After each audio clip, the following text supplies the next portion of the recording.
Soy un joven herido al que la gente ya juzgó. Llevo tristeza en mi alma y voy cansado de vagar. Mi mamá está llorando porque me perdí en mi andar. Y apenas comprendo que papá tiene otro hogar y por eso se fue. Soy el de los problemas, me señalan que más da. No rindo en el colegio, perdí el año una vez más. Papá no viene a ver qué sucede conmigo. Digo que no me importa, pero extraño su cariño, aunque ya no soy un niño. Yo no quiero ir a la guerra y ver cómo se mueren mis sueños. Sé que ha causado dolor. Mami, ya no llores por mí. Si me voy es porque aquí ya no me puedo quedar. Este no es mi lugar.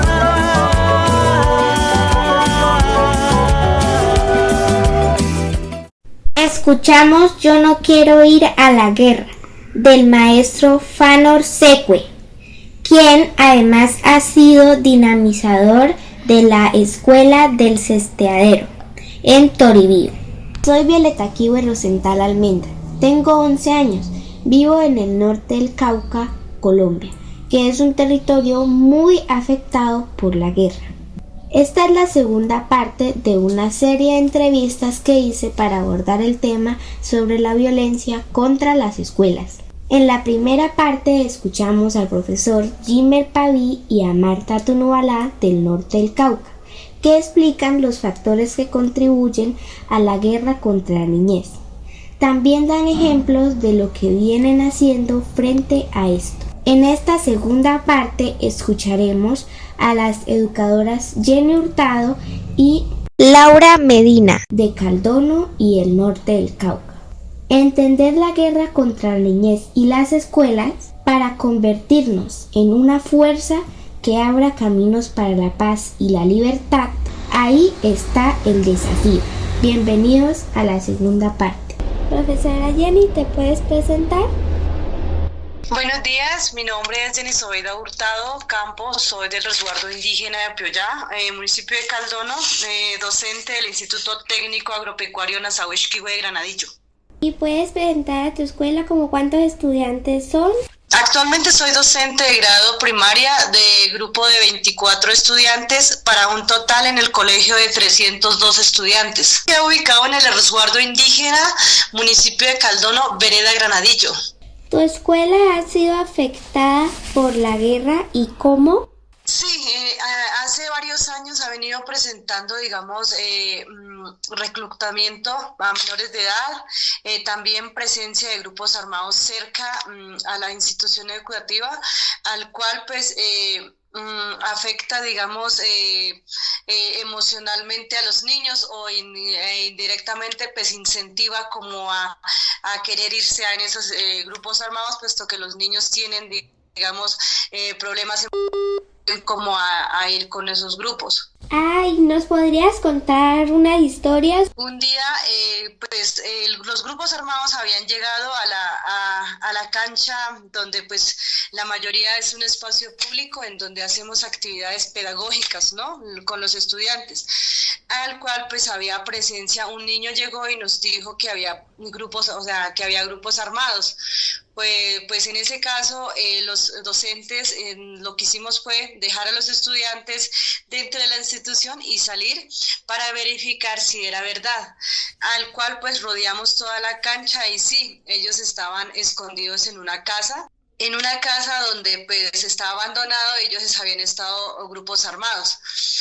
Pues al cual nosotros recurrimos era que pues mediante el diálogo le contamos cuál era el ejercicio del resguardo, cuál era digamos los lineamientos que habían de que no debían haber presencias de grupos armados. Entonces, pues dialogamos con ellos y le dimos un tiempo para que se salieran de ese lugar, pues lo que pues es un lugar donde frecuentan los niños y pues ellos se sentían como con miedo para acercarse ahí. Profe, ¿y usted sabía que según Indepaz, después del acuerdo de paz, los indígenas son los más afectados?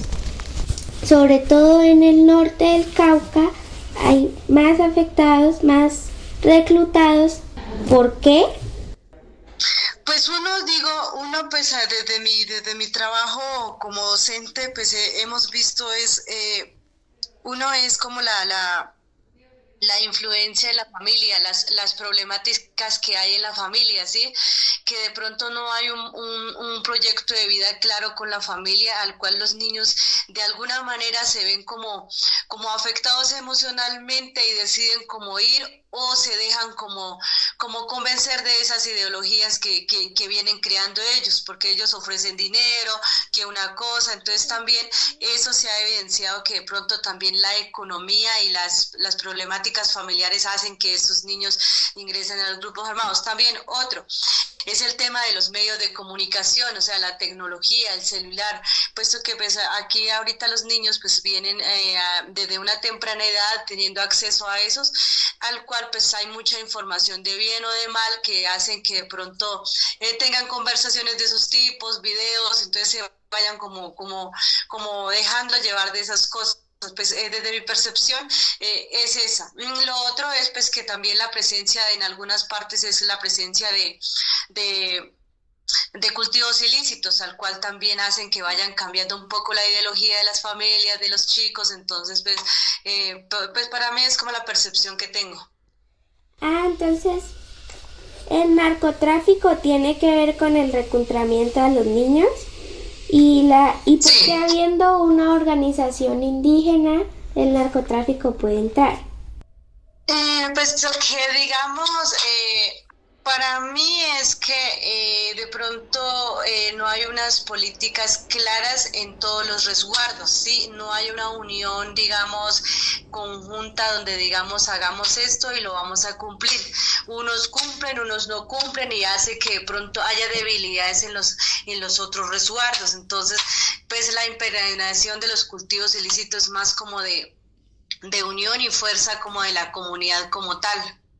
¿Por qué hay guerra? Y si las escuelas entienden por qué hay guerra.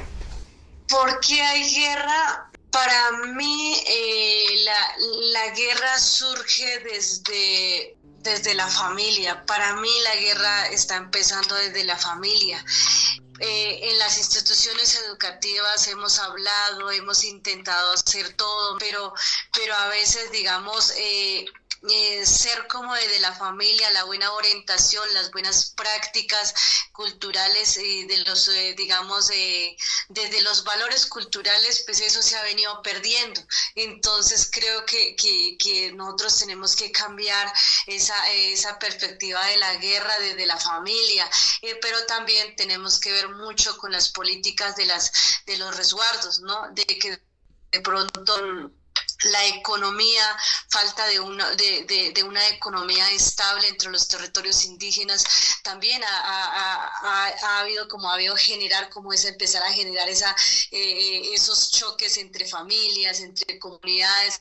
Es que hay como un dilema de desigualdad entre ricos y pobres, porque hay muy pocos ricos y hay muchos empobrecidos.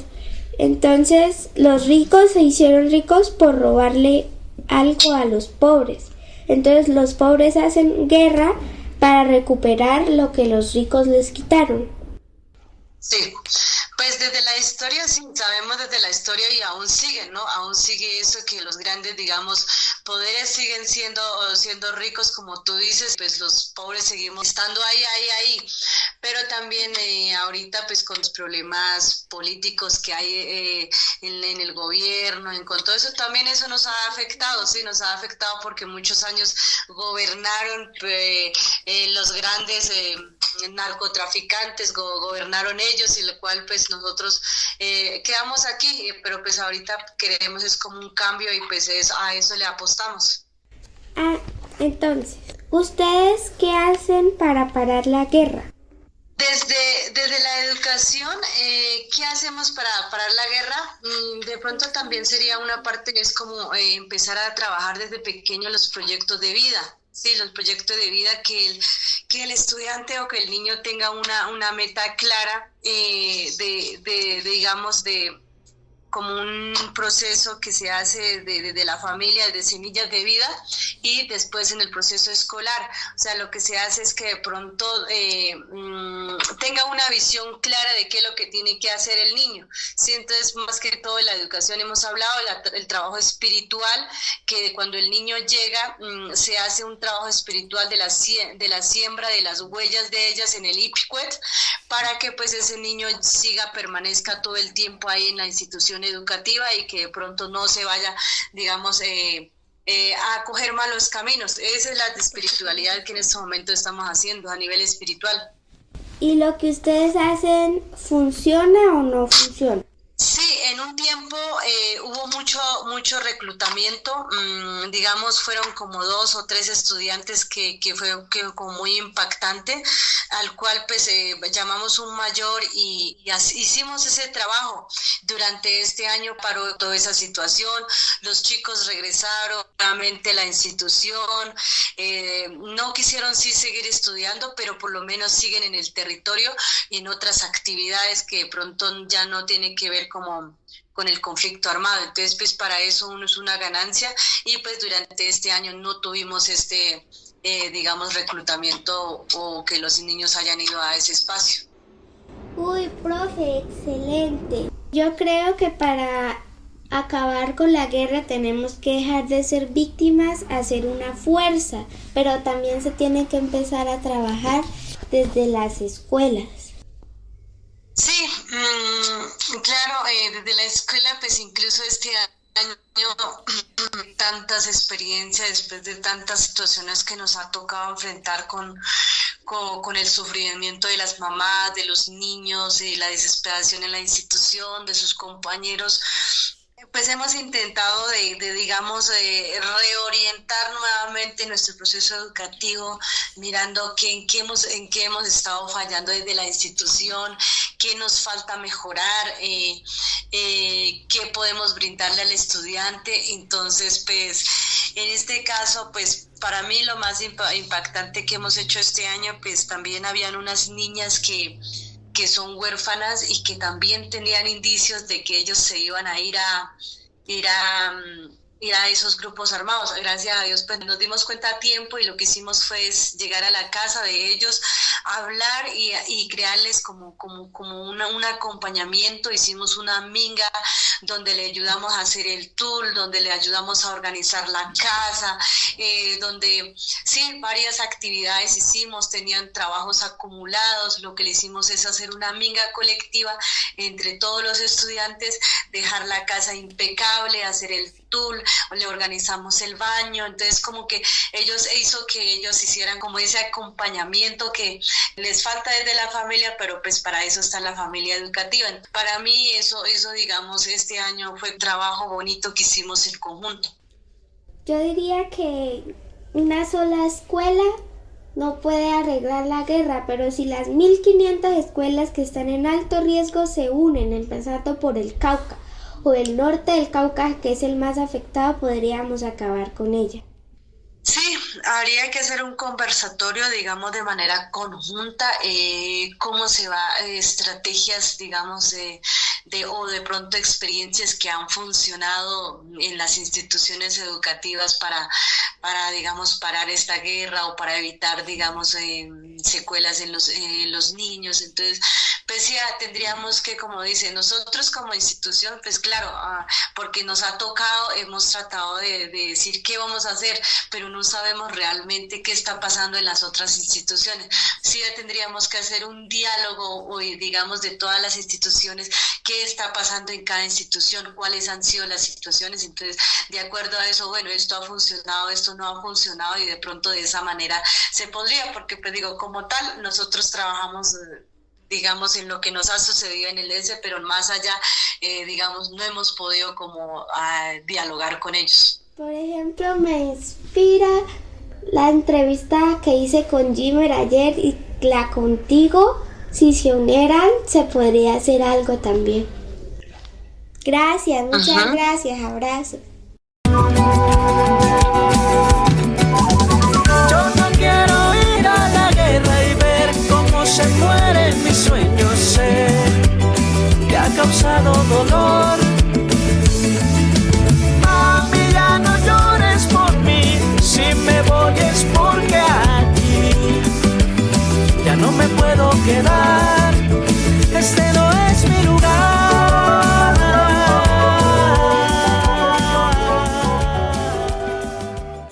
El tema de hoy es violencia contra las escuelas. Yo ya le he hecho unas entrevistas a 3 personas, 3 profes. Uno es Jimmer Paví, de Toribío, otra es la profesora Jenny de Caldono y otra es la profesora Marta Tunubalá del Semillero. Entonces, pues yo quise hacer este tema porque estoy muy preocupada por lo que está pasando con las escuelas, que a los niños los están reclutando. En las escuelas también hay mucha guerra y estoy preocupada también es porque los profesores, los maestros no les explican a los niños por qué hay guerra. Y pues es de lo que yo sé, porque yo soy una estudiante y pues en mi escuela no explican eso, solo son las materias. Entonces también estoy muy preocupada porque, bueno, Colombia es el 4º país del mundo que más hay guerra contra las escuelas. Está detrás de Gaza, Ucrania y el Congo. Es el primero en América. Que cada 4 días una escuela es afectada, que hay por lo menos 1.500 escuelas en alto riesgo y que hay 900 niños reclutados y además los que están en más peligro son Caldono y Toribío. Entonces pues estoy muy preocupada por eso. Entonces, hablando desde esa perspectiva, yo sé que ustedes están haciendo algo para eso y además porque hay 47 guardias asesinados y pues ustedes están volviendo a las semillitas guardias, Luch, Kihuetegnas. Entonces pues me encantaría que tú me contaras de ese proceso y qué están haciendo. Hola, buenas noches, ¿cómo estás? Mi nombre es Laura Medina, yo soy dinamizadora, pero también fundadora de un proceso de orientación comunitario de niños y niñas y adolescentes que tenemos en este momento. Luch Kihuetegnas, que son niños y niñas guardianes del territorio y de la vida. Hace 11 años, con una compañera del territorio indígena de Toes, fundamos este proceso como un entorno protector para cuidar los niños y defenderlos de la guerra. Más que defenderlos a ellos también de la guerra es cuidarlos de la violencia que se vive en las familias, porque no solamente la guerra de los grupos armados o la que provocan los grupos armados afecta a los niños y a las niñas, sino que es también la violencia que ellos viven en las casas a través del maltrato, por el alcoholismo de los padres, por la situación económica, por muchas situaciones que se viven en las parejas o en las familias entre hermanos también, y que los niños son muy afectados. No solamente del maltrato, sino también de la violencia psicológica, que también es un maltrato, ¿no? La violencia psicológica, también del abuso, del acoso sexual, del bullying que se presenta dentro de las mismas comunidades, dentro de las escuelas educativas. Y como te digo, este es un proceso que no es institucional, sino que es comunitario. Entonces nosotros hacemos ese proceso con niños y niñas de diferentes edades, en niños que ingresan desde los 3, 4 años de edad, y como hace 11 años iniciamos con los primeros niños, entonces hoy en día ya esos niños que ingresaron al semillero cuando lo fundamos, hoy ya tienen 18, 19 años. Entonces son niños que aún los tenemos dentro de ese proceso. Uy, pues excelente. Y por ejemplo, ¿como cuántos niños son? ¿Qué hacen allá? ¿Qué trabajos hacen? Bueno, nosotros iniciamos el semillero con 40 niños y niñas y ahorita tenemos 65. El semillero tiene una estructura organizativa, 4 pilares fundamentales. Entre ellos está la parte espiritual y artística. Nosotros les decimos eras de orientación. Artístico, está lo político, en la parte de naturaleza, territorio y vida, y está la autoformación y disciplina. Dentro de cada era, por ejemplo, en la política, miramos todo lo que concierne a la organización indígena, desde comenzando qué es el cabildo, la autoridad indígena, qué es ser guardia, por qué el guardia, para qué las autoridades, qué simboliza el bastón de la autoridad o la chonta, qué simboliza el bastón del guardia, la diferencia que hay entre el bastón de la autoridad y el bastón del Quihuetegna, porque es diferente, ¿no? El de la autoridad es de la chonta, de palma, y el de los guardias es de un árbol muy fino. Entonces los niños aprenden a diferenciar igualmente los colores de las cintas que llevan los bastones, tanto de la autoridad como el del guardia. También se les enseña a ellos cuántos planes de vida tiene la zona norte, qué es la CIN, qué es el CRIC, se les enseña la historia sobre el CRIC. Vemos también la historia de nuestros líderes, los líderes como fue Juan Tama, como fue Quintín, pero también hablamos de líderes que han marcado la historia en el norte del Cauca, líderes y lideresas. En lo político también nosotros tenemos dentro de la estructura que tenemos como guardias, tenemos una coordinadora y un coordinador elegidos por ellos mismos, entonces les enseñamos a hacer ese proceso de elección y de posesión de los niños y niñas coordinadoras. Entonces, en la ceremonia del sol, nosotros ahí hacemos la posesión de estos coordinadores y hacemos la posesión de los niños que han ido ingresando al semillero durante un año, o sea, de junio a junio. Ya ellos tienen voz y voto en la asamblea comunitaria. Ellos pueden ayudar también a elegir, a decidir qué comuneros quieren ellos como autoridades que los representen. También dentro de lo político, ellos participan en escenarios políticos que son invitados afuera del territorio. Por ejemplo, hemos ido al Consejo de Seguridad de la ONU. La semana pasada también pidieron pues de que hubiera de que un niño fuera en representación de los niños del Cauca a hablar con el personal a nivel nacional. Así como esos espacios, entonces se les va enseñando el liderazgo, que ellos pierdan el miedo a hablar, que ellos también sean importantes dentro de la comunidad. Se les enseña por qué toda la afectación que hacen los grupos armados, también dentro de lo político.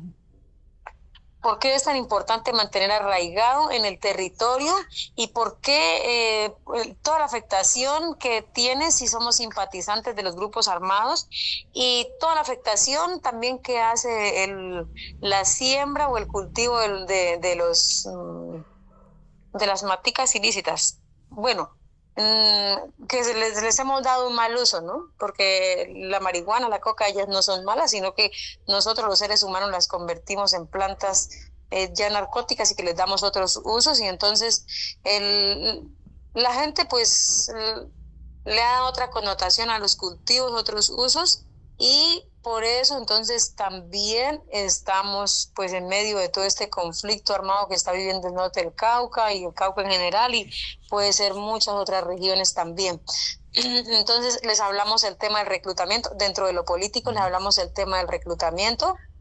Nosotros como semillero hemos logrado recuperar 3 niños y una niña que nos reclutaron.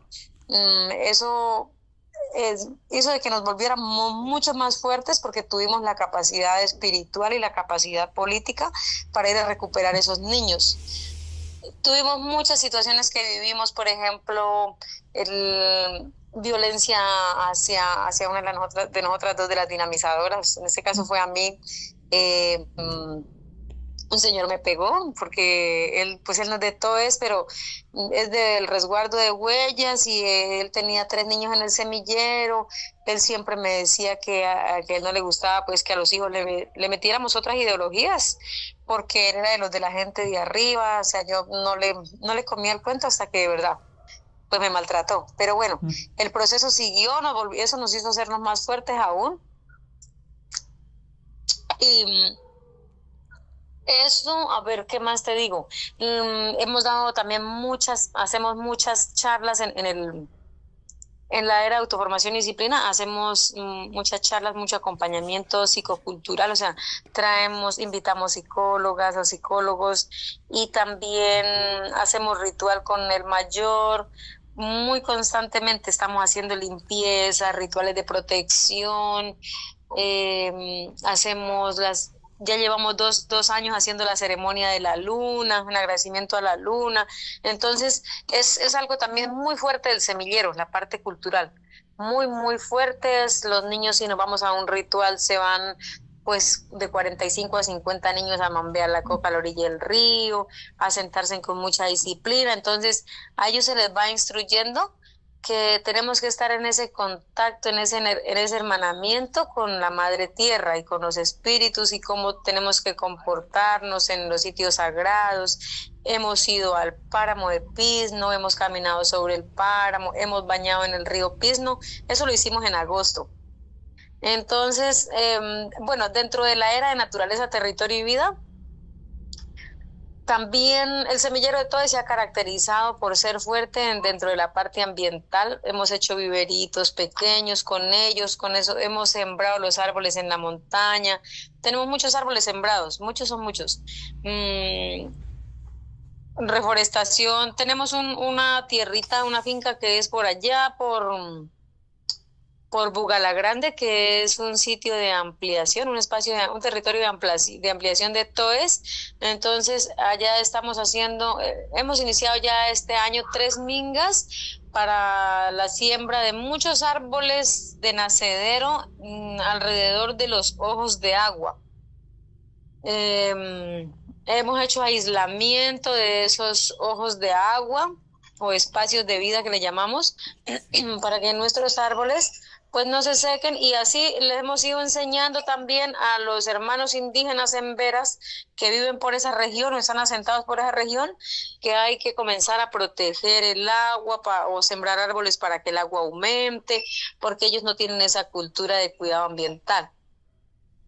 Hacemos campañas de reciclaje. Les hemos enseñado a la gente, a los adultos sobre todo, porque entonces eran hasta la misma institución educativa, eran muy desordenados, digámosle así. Había mucha bolsa por ahí tirada, muchos pañales, mucha basura, había mucho consumo de bebidas azucaradas como la gaseosa, los jugos, todo eso que viene en envase plástico. Entonces se ha logrado minimizar bastante el consumo y la basura. Eso es un gran logro que hay. Hay muchas cosas que contar. Excelente, profe. Ojalá así fueran todos los colegios y ojalá a mí me tocara eso. Y profe, lo que ustedes hacen, ¿funciona, no funciona? ¿Hay dificultades? Sí, es funcional. Es funcional primero porque con esto hemos minimizado bastante el consumo, digamos, de sustancias psicoactivas como el alcoholismo.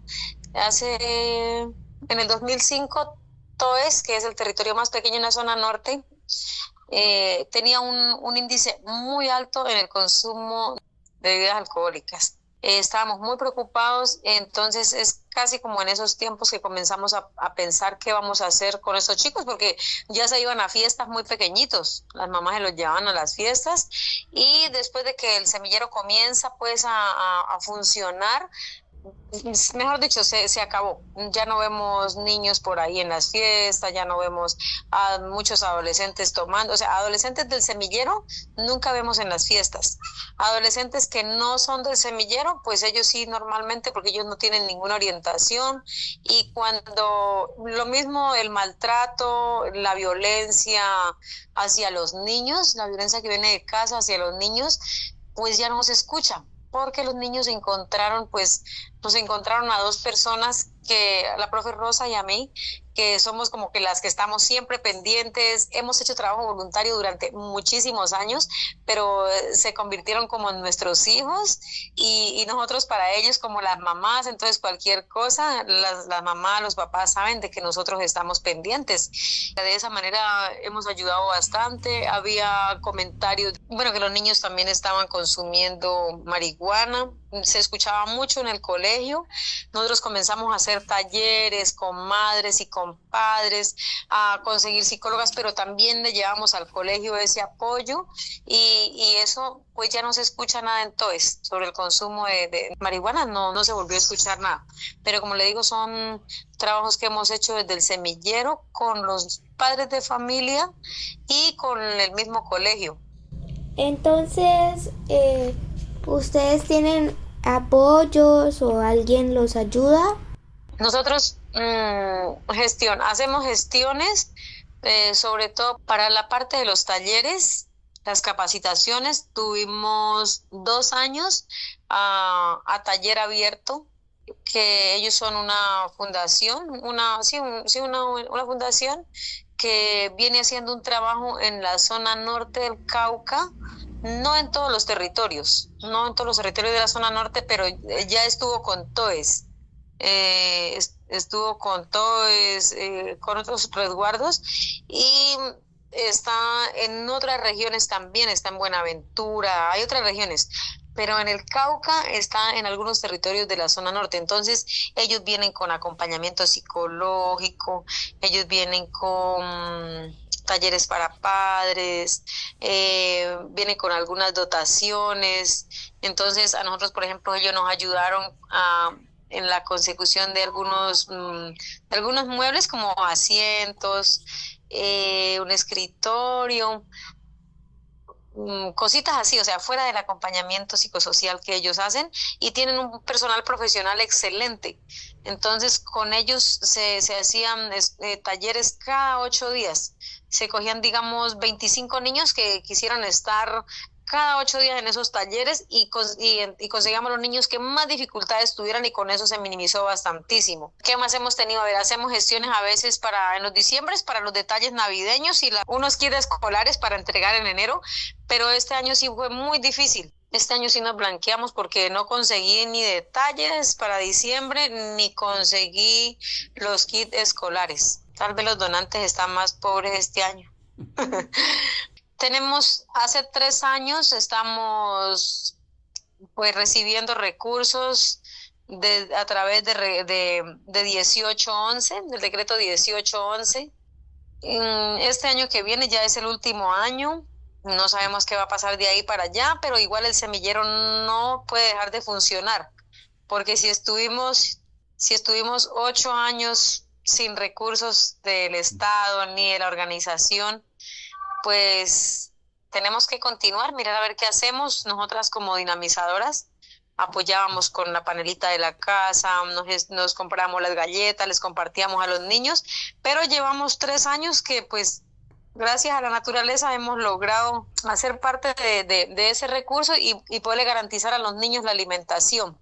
Estamos en la construcción de una maloca que es para, pues, como el sitio definitivo de los niños, porque nosotros estamos así en los espacios del campo, a veces nos concentramos en la casa de las autoridades o en el colegio, pero pues a veces siempre los espacios se necesitan y nos toca por ahí en el parque o donde sea así.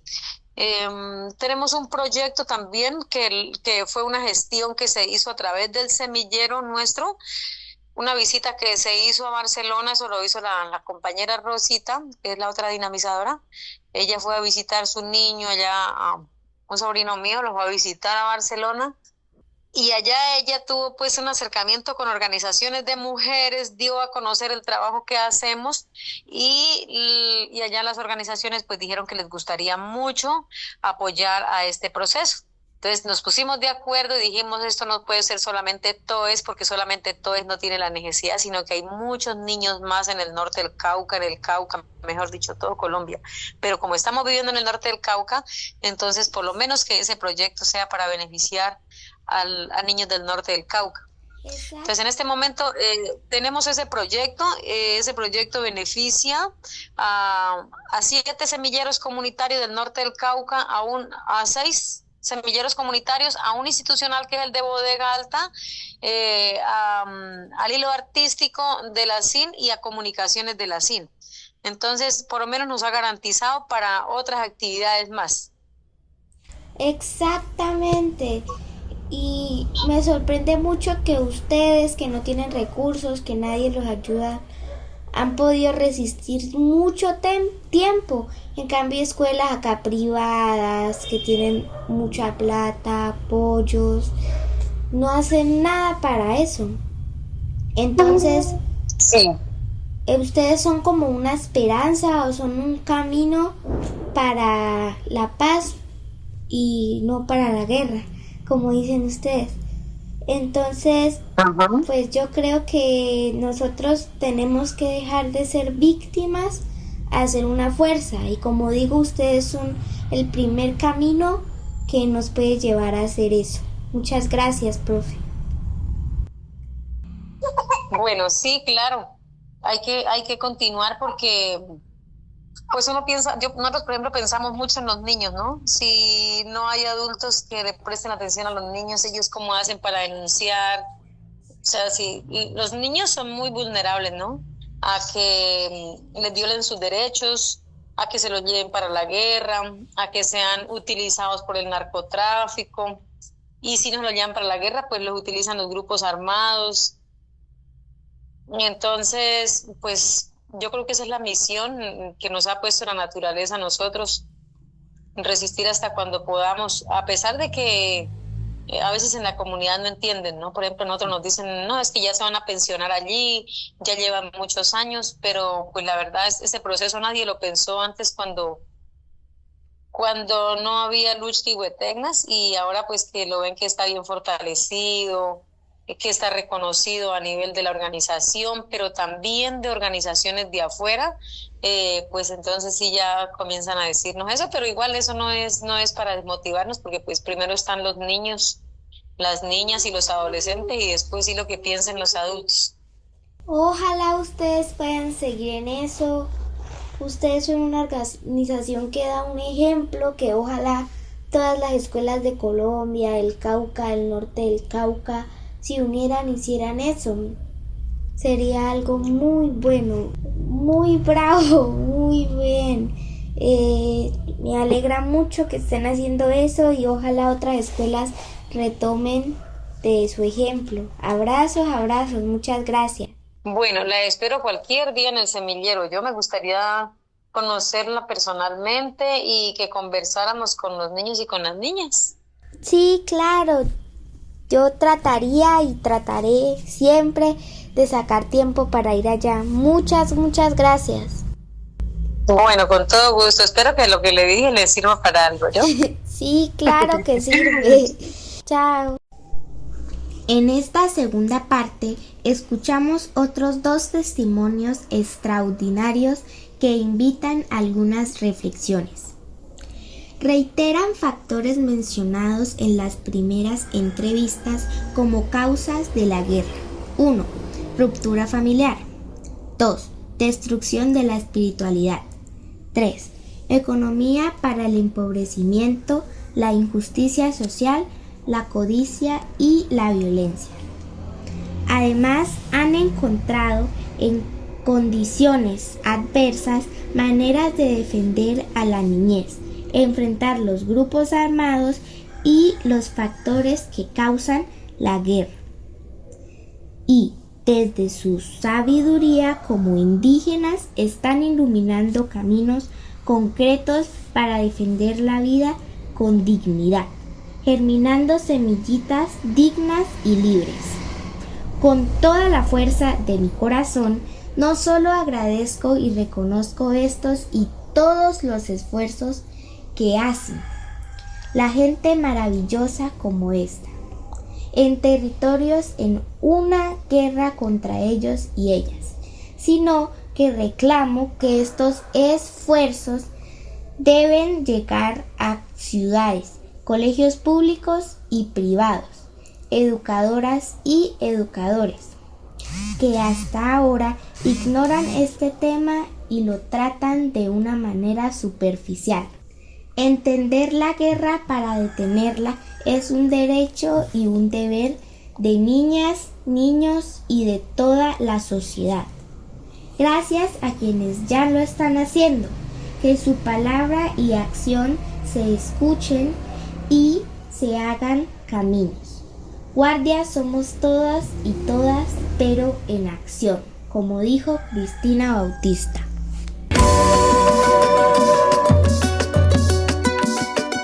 Perdóname, maestra, no soy bueno para estudiar y con el alma herida no me puedo concentrar. Prefiero ir a sanar con la flauta y el tambor, aunque después me digan que eso es el tiempo perder.